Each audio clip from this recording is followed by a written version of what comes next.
Hi again guys, and welcome to another specific car review for Forza Motorsport 7, and this time we've got a little bit of a topical review, if you will, considering that recently the Evolution version of this car was released.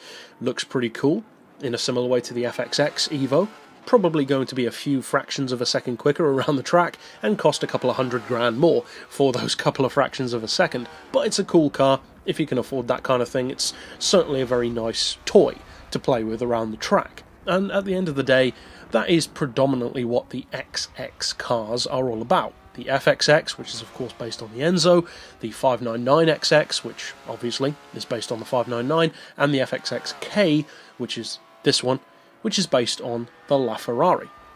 Now these cars do have importance for the Ferrari brand as a whole, but not necessarily from a normal racing point of view, because of course these are not normal race cars. They're in that little exclusive club alongside stuff such as the Zonda R, the Aston Martin Vulcan, the Maserati MC12 Corsa, and a couple of others.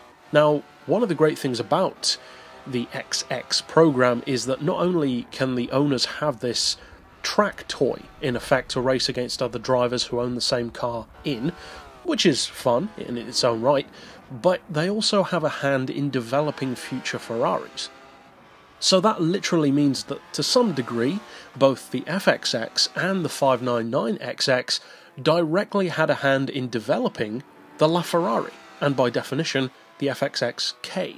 So it is cool to see how the owners were able to be involved in that experience. That is certainly taking the supercar ownership experience to the next level. Now this vehicle is one which you would safely assume is an utterly insane, absolutely bonkers, rabid track-only monster. That is, after all, what the Zonda R, the Vulcan, and a variety of others are. However, the funny thing about the FXX K is it's actually a surprisingly forgiving vehicle. On pretty much every game that features it, on Horizon for instance, you can convert it to all-wheel drive, which totally changes the characteristics of the vehicle, but on Forza 7 on the other hand, it remains rear-wheel drive, which of course the purists will be happy about, and around a track on Forza Motorsport games, that makes more sense than converting it to all-wheel drive. Because of course on Horizon you've got off-roading, and it's just more of a street racing environment where all-wheel drive really can come in handy, whereas around an official racetrack it's not entirely necessary, not most of the time anyway. Now this car is not as rabid as you might assume.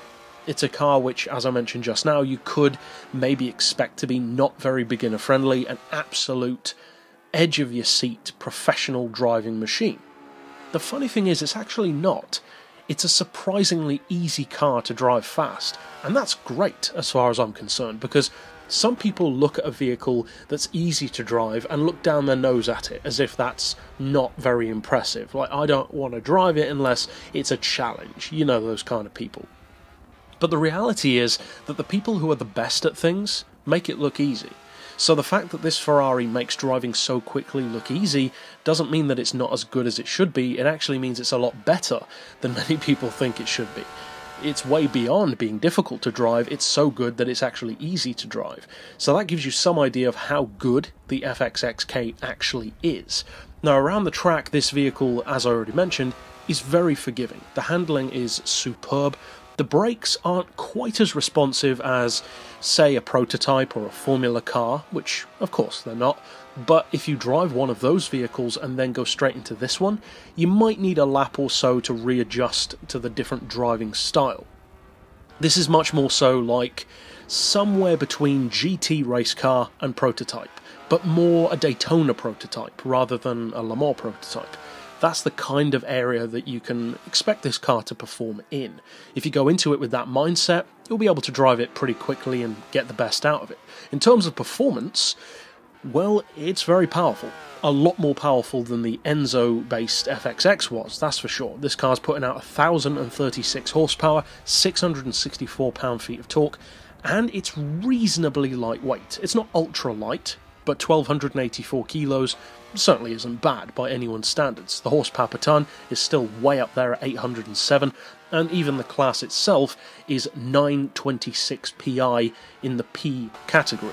So real high, real high. It's classified as a hypercar, which is technically true, but At the same time, not really, because you can put this car up against stuff like Veyron Supersports, Hennessy Venom GTs, Koenigsegg 1-to-1s, which you could also call hypercars to some degree, and around pretty much any technical circuit, this car will literally wipe the floor with all of those vehicles despite having less power, because at the end of the day, those cars are designed to go on the road. This has no such qualms. This is a pure track-only monster, and as such, it doesn't really have anything that it doesn't need to have. It's kind of like a driving supercomputer, and you can feel that. You really can. It's a brilliant track car. I would say that this is easily better than something like a Vulcan. The Aston Martin Vulcan, to me, is a little bit overrated. I know a lot of people love it. Personally, I don't like it that much. It's very slippery. Doesn't feel all that well balanced because of the front engine layout, or the front mid-engine. Whereas a mid-engine Ferrari, well, it doesn't really get much better than that as far as well balance goes. In terms of performance, actual numbers, the acceleration on this one is fantastic. Around 2.5-ish seconds to 60, 4.5-ish seconds to 100. Flat out though, it is a little bit quicker than I was expecting it to be. You can get about 233 miles per hour out of this car with longer gearing and lower downforce. I'm currently running the highest downforce in this replay, and of course it handles like a dream, but the payoff is that you drop down to about 208 miles per hour flat out. At the same time, that's more than enough for most circuits. You take that around, for instance, the Nordschleife, you're not really going to have any trouble. You're only even going to notice that, for instance, a couple of times around the entire lap. It's more about having that ultra-high average cornering speed, really, in a car like this. But the fact that it can do around 233 is nice to know. That does give it a potential advantage even over some full-on prototypes. I've mentioned some before, such as the Porsche 919, the Porsche RS Spider. A number of the other modern LMPs are literally slower than this car for top-end speed, so that's a pretty cool thing to bear in mind. Of course, on Forza, even online, you probably won't be going up against those cars that much, and even less so in career mode. But, speaking of career mode, you don't actually need to buy this car, because you can for 1.5 million. Or actually, can you? No, I don't think you can. I think this is a win-only vehicle, but you can win it in career mode for the 4th championship event series, which is unlocked after you've completed all of the championships. And it's pretty easy to win.